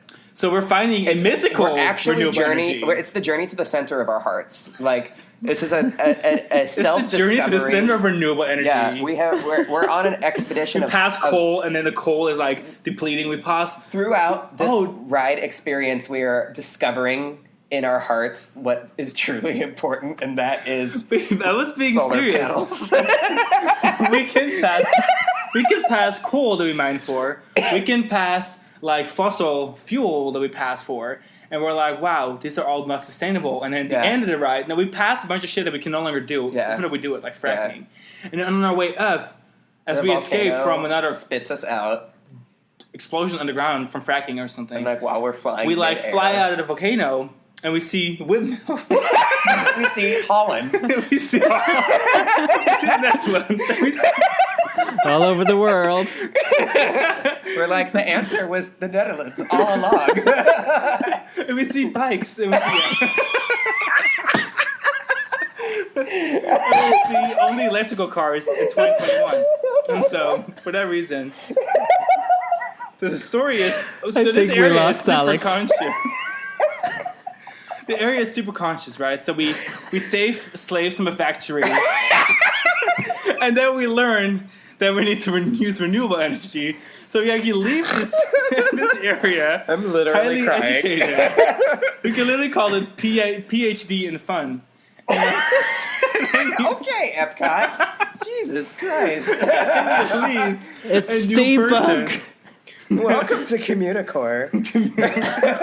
connecting to OnStar. Oh my God. Yeah, okay. Oh, I can't. And the final Wow, ride. I'm literally crying. We have a final ride. What's the final ride? Yes, we have a final ride. It It's needs a to be drop flat tower. Ride. There you go. The tower. I want a theme park with a drop Signed, tower. sealed, delivered. You wanted to take a look at hell? You drop all the way down to hell and then you Yeah. come back up? No, that's so cliche. Yeah. No, it's You're in a hot air balloon that punctures. Oh my god, you're in a hot air balloon from Jules Verne. Yeah. Yeah. You're in the Visionary. 80 drops around the world. 80 kilometers per second. around the world at 80 miles an hour. Journey to the center of from the air. Journey from the balloon. No, Journey to the surface of the earth. in all realness though, what is the theme of that one? No, I Is it think gonna be like the one at It needs to be Lunch? balloon themed. The Yeah. new one? Okay. Are we thinking? Oh, okay. So we're I'm not thinking, sure like, about Falcon's if Fury, right? it's more the classic Intamin style where you have different sides, or Yeah. if it's more a round circle drop, or I think something like Falcon's Fury would be modern because then we could really do something with theming on the ground that you fall Yeah. towards, Yeah. right? Because it's hard to theme drop towers since you're looking at it. So what if we made it like Falcon's Fury and then the scenery Higher. on the ground? Also, there's nothing Very like themed. that in China yet. Like a face first Yeah, I drop don't tower. trust the It's Chinese so manufacturer with that. marketable. Intimate would be responsible for it, Yeah, of that's what I'm course. saying. But there's nothing like it in China, which means that like people would see it and be like, "Wow, like this is so much more exciting than like the upteenth." What if we call it Terror Balloon? Terrible. Like it sounds playful, but it's really They spell terrifying. it TEAR, like a tear in the Oh my balloon God. fabric. Terran balloon. And you come up there, and there's like all these air guns that are inside the superstructure that blow in your face, like, and then you fall. Like, wow, like a puncture. Be like, "Wow, happening. good thing our parachute worked." Paraballoon. We've been learning a lot about wind energy on this expedition. We are on a bike falling out of the sky. You have to ride all of these rides in chronological order. You get a little finishing with the one where you discover renewable energy. Yeah, you get a little passport. It's like, did you free? You're really on an Epcot kick today. Did you Oh, yeah. free? Did you free the minority? Yeah. Is number one. Did And then you the free the second one slaves? is, did you survive the fall from the balloon? And the Yeah. third is like, did you renew Earth? Did you discover renewable energy? And then you leave, and you're like a new person. Did You're a you- visionary, like Jules Verne was. And then the exit, there's going to be like this little like kiosk about like visiting the Netherlands and Yeah, it's like sponsored by Netherlands. I'm yeah, kidding. be like the Netherlands Vacation Club. Netherlands Vacation Club. Book your Netherlands dream You want to sleep? vacation. You want today. you want to sleep in a windmill for 4 nights? Yeah. Book now. Okay, but in all seriousness, though, I think that it's a really drastic themed area, but it would sure be revolutionary. Like, we would pull people because of our extreme themes that are also very I educational. think the government in China would take notice and they would be like, They would shut us down this within a minute. No, they would be like, this is. Really? Freeing factory workers? That's literally like China's biggest problem. Yeah. I meant like the renewable energy fascination being a good thing for the public, but yeah. Yeah, but I think they're going to look at our ride where we like save factory workers on their max access and blow up They're the gonna big, be like, you the can't big do factory this. boss. You can't. This is why we don't have internet in China. We don't want people to think that this is an option. and what Yeah. would people eat there? Dirt. No kidding. Because it's both renewable, like it's green. Dirt, yeah. Factory workers are poor. It'd be a vegan restaurant where everything. No, vegan is too expensive. Literally everything would be plant based. You can eat flowers. No. Dirt is Oh my vegan. god, edible flowers. That's pretty cool. Okay. No, that's like a little. That's like a kiosk on the side. Yeah, and would that not be more something for your area, though, Sean? I'll do 2 kiosks. There was one. Okay, I'll do one in the magical area. What about? I think your area needs one of those ice cream shops that use the liquid Dragon nitrogen. one? The liquid nitrogen. Yeah, like ice the little cream. Dragon Balls. That Yeah. would be. And then the colors again of the Cubals. Yeah. Yeah, exactly. They can Your be liquid nitrogen shube frost. Shoe frost. Shube frost. Cubies. Shubies. You know what shoobies are? Shoobies are tourists who go to the Pacific Northwest and wear socks with sandals. So okay. It would mean one thing in your area and a different thing in mine. In my area, we don't know what it is because we don't use language in my area. You don't use any language. I guess that's true. My area is solely an untouched piece of society with mythical creatures, a jungle to explore with no context from words. Only ride safety signs because you have to ride safety sign. Yeah. They say, like, you can't ride as if you're fat or you can't ride as if you're going to die. You know, like... We're all going to die. But I guess once you're in each of the dark rides, there's no need for words anywhere. Anywhere. Right. Yeah. That would be the goal because you want to make it super multicultural, international. Yeah. But yeah, so the food for that last area, which is our craziest expansion area ever. What if it's like a hot pot restaurant? Oh my god, Chongqing hot pot, super spicy. Like a volcanic, like your ass becomes volcano volcanic vent themed hot pot. Yeah, like you would literally go to the free restroom in the area and feel like a volcano. Be like, you better fire one off now before you get to my area, or it's going to be an expensive trip to the Experience your own max exodus in this restroom. It's also funny that the European ones give free toilets and the American one gives. I know, like I think he's trying to get back at us, man. He was so hateful. Also, in the Netherlands. He was like, "You have to pay for this restroom." My beverages will not have clean. Ice in them. You used to refills. You used to have to pay for the toilet at Bobby Island, by the way. No shit, really? Yeah, shit, yeah. I would have literally... Was this before they were I would have taken a protest shit right on the freaking midway if I went to a park. Yeah, that's really wild. A paid admission park where I couldn't use the bathroom for free. Yeah, I'm pretty sure I ran to the restrooms any theme park I've been to. I would have been like, The only amusement park I've been to where I paid for the restrooms was the Prodder, but... You know, the restroom owners are just trying to turn a profit too. Like they're just hustling. Yeah, it's like any fun fair. It's like you're among all these roller coasters, but your job and is the sinks are to free. rent out the restroom. Yeah, the sinks are free, so that the women of the night can like wash their delicates. True story. Cool. So our themed area. What kind of food we're gonna have? Hot pot. Oh yeah, sorry, hot pot. Yeah, hot pot. Okay. A volcanic vent restaurant. Okay, everyone sits in front of Journey their own little bubbling volcano. Journey is the center of your gastric bypass. We're all completely sober doing this too. Like we did not like. Yeah, we are not imbibing in any sort of substances that would lead to these thoughts. So what's the name of our park? Because there's some very extreme themes. It seriously needs to be a made-up word, like some sort of fun-sounding Germanic word that is the same in every language. I say Germanic only for like Pacific area jungle. Pacific jungle journey. No. Yeah.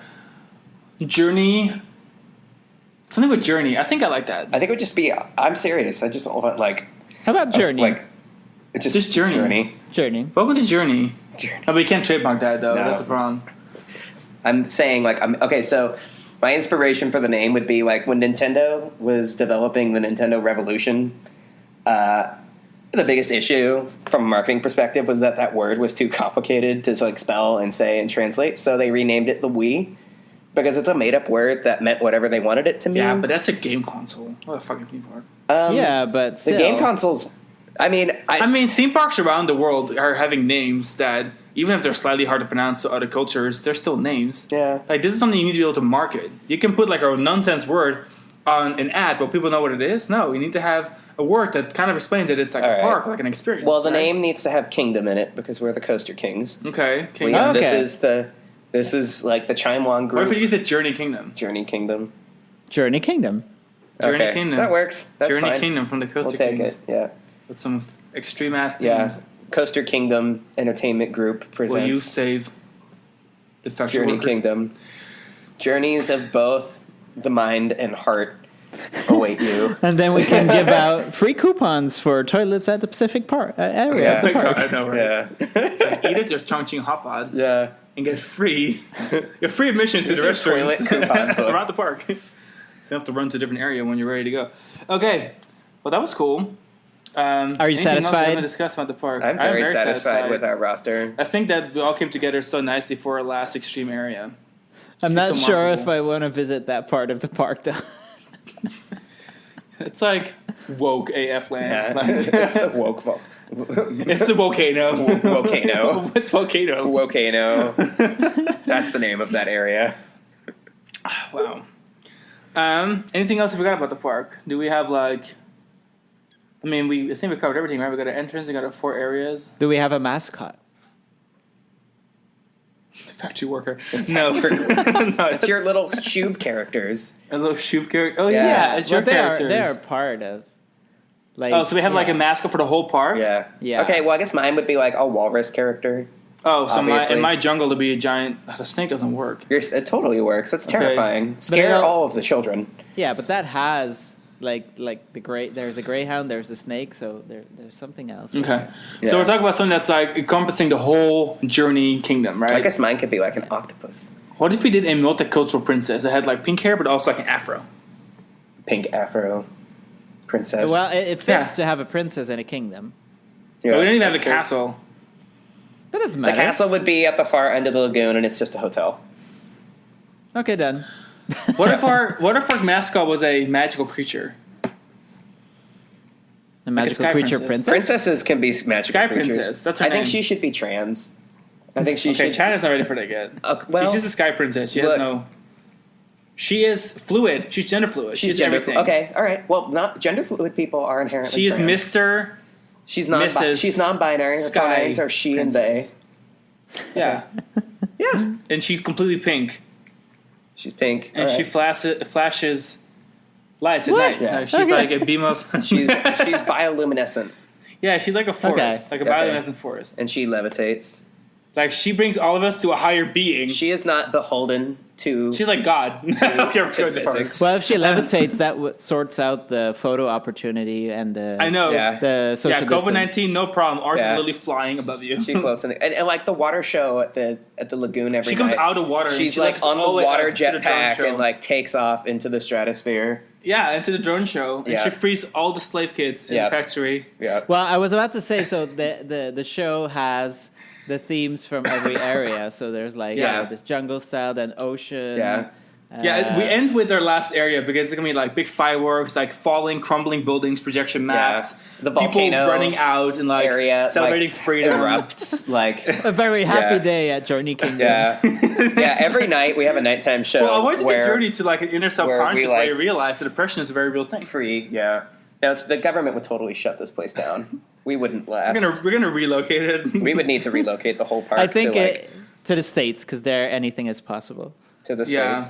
Anything is possible, And we'll do including SeaWorld. systemic That'd be a really oppression. lame song. Journey on. We could open this thing in Texas. I think that would be a good influence. Good climate. Them cheap, lips opening this cheap land. theme park over here. We put it in Austin, Texas, where everyone is super liberal It gets cold. and weird. And Austin, Texas, It's already cold now. It's 40 degrees out in Texas. it's Texas. I mean, look, we can still run the flume rides. Okay. We can make it happen. I still like the idea of being in China though, because you can get away with any theme and no one would care. You can make it We like- literally could not get away with a. in America, everyone needs to have an IP to be Alleviating interesting going. There's no Mickey system. Mouse in your castle. They'll I don't love want to this go. still. We literally picked the only theme that we could not get away with in China, which is eliminating systemic oppression. So The Supes will take over America. the Shoops will take over Yes. America. We'll wave our own flags that aren't an American flag. Wave my own flag for the Shoops. Yes. I'll save my own factory workers first. Okay, we're at 142. Okay, so Should now we wrap it up? Are we We're gonna gonna- wrap it up. We're gonna get to the part episode where I'm gonna plug a bunch of stuff. Yeah. So don't hang up on us yet. Now we need to make merchandise for this theme park that we invented. Oh my God, Journey yes. Kingdom Free shirts. the workers. The God, shoes. it seems kind of. The shoes. shoes, yeah. Yes, everyone. So maybe or maybe not, we'll have merch of this dream theme park. see. we The world's came up most. with. We We'll are see. the most indulgent podcast. However, we do have a bunch of other merch live that is based on real life theme parks that do exist around the globe, including a Velocico's inspired shirt called Dino Dino Coaster. We ha- ordered ours. They turned out great. We did a little photo shoot. So there's actually, since we're listening to this on time, we have a special on Friday, October 30th through November 1st. 20% off all items It's in a our flash stock. sale. Flash but, sale. You get to hear about it here first. Yeah, because when you basically. hear it, it's only one day. And then watch out for Black Friday, 25% off everything else as well. A little sneak peek for those who are listening. But yeah, check out shopcoastakings.com or the coastakings.com/shop. You got many options to get there. Check out some of our other recent podcast episodes. We've got a bunch of cool podcast episodes live right now, including Fly that we just recently launched. We've got some cool ones coming up where we're going to tell you what's a credit and what's not a credit. I can't wait for that one. I can't wait to listen to that one back. And then we also have one coming with Volcano Bay. So lots of cool stuff, lots of recent ones. Fun too, yeah. Please share our podcast. We're really, we're pumping out these episodes. We're really having a fun time, as you can see. We have now rescued slave workers from the factory, so the good things come from our podcast episodes. So please share those, and then check out the coastakings.com. Got more new articles coming too. A lot of cool new articles. I wrote an article. I was in Vegas for work, and I rode the New York coaster, the infamous Manhattan Express from Togo, and I'm like, I wrote a whole expose on it. It's not super long because I don't want to like wear people out, but just because it's the last Togo in the Western Hemisphere. It's such a weird, bizarre ride. I'm like, I'm going to write an article about this. And since last time that we released an episode, we actually also relaunched our All Disney Parks in the World ranked article. Mm-hmm. So we went back, ripped out our previous ranking, completely rewrote all the rankings for all 12 parks. Mm-hmm. So if you're ready to get offended about your precious Walt Disney World parks, go check out that episode. If you're ready to get bothered about Magic Kingdom and how we don't rank it that high. Spoilers! So we're going tomorrow, actually. So go ahead and check that out. And then we have a couple of European pieces, including Park Asterix top 7 coasters. Mm-hmm. That's going to be fun. And we're releasing a Park Asterix themed shirt or merchandise line this weekend. So next week. Get ready for that. Coaster. Europe time! Yeah. Europe time. Yeah, we got a couple of European designs. I'm really excited. I think the European team is ready. So having said that, I'm ready for some water and to use the restroom. So I'm going to be like, deuces. You're ready to use the restroom. You got $2 on you. I'm going to the restroom in Temple Track. Okay. All right, Svenjamin. It was really great seeing you. Yeah, good seeing you, Sven. And I hope you guys have a wonderful day. Yeah, you too. What time is it up there? You're going to bed soon, yeah? Let's edit this episode first. Yeah, he's going to edit the episode and get it live. And then, probably, yes. Yeah, and then you're going to bed. Yeah, quick shout out to Sven for doing all the hard work when it comes to the podcast. It's nice having a recording artist on the team. Yeah, so it's nice for like us to just record something and send it to him. It's nice having a professional musician and recording artist like handling all of this. We love Maybe you, someday. Aww. All right, well with that, we're gonna say goodbye. Thank you for listening. We'll catch you on the next episode, next website. See you next time. Goodbye. Bye.